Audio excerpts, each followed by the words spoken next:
Boy, well, first we should probably thank Mother Nature. Our ability to get outside on a full field the first couple weeks is certainly something that we didn't have last year.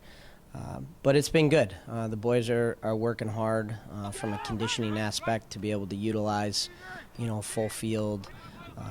That certainly is huge for us. Typically, we find ourselves maybe getting in game shape once we're able to get outside. But I think we're ahead of the game and able to get there. We have a hard-working group, and right now we're just trying to find. A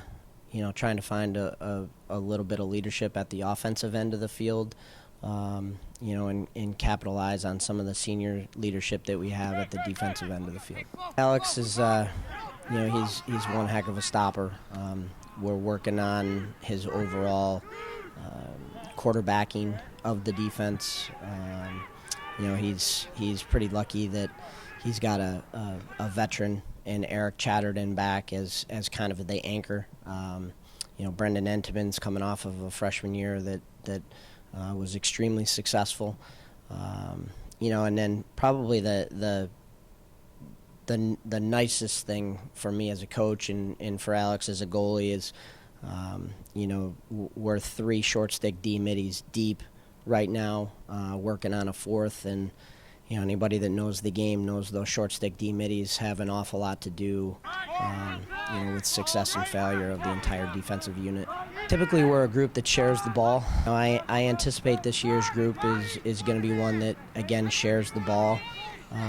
I think we're pretty well balanced right now with the midfield and the attack, and to have a healthy Mike Jenkins back at practice every day is something that we hadn't seen since his sophomore year. That's the leadership piece that we're working on. It's a pretty tough midfield line right now with Brian and Matt. We certainly know those guys individually are very talented.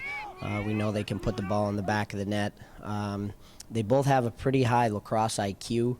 So we're working on, right now those leadership abilities of when's a good time to run, when's a good time to slow it down, and trying to find a piece of the puzzle to put with those two guys. We're looking forward to in the coming weeks here figuring out who's going to be the third guy to run with them. Face-off and goalie play, I think we took a step forward through the recruiting process. We've got a couple of freshmen that are doing very well at the X for us right now, and having Alex back in the goal is certainly a positive. I think the game, at least in May, is one up and down the middle of the field, so we're looking forward to that. And our ability to get outside truly is a benefit for us. I think we're in better shape than we were last year at this point. And we've got an awful lot of youth. I don't know if I'd categorize us as a young team, but we do have a lot of youth that I think is going to get some valuable minutes right off the bat here.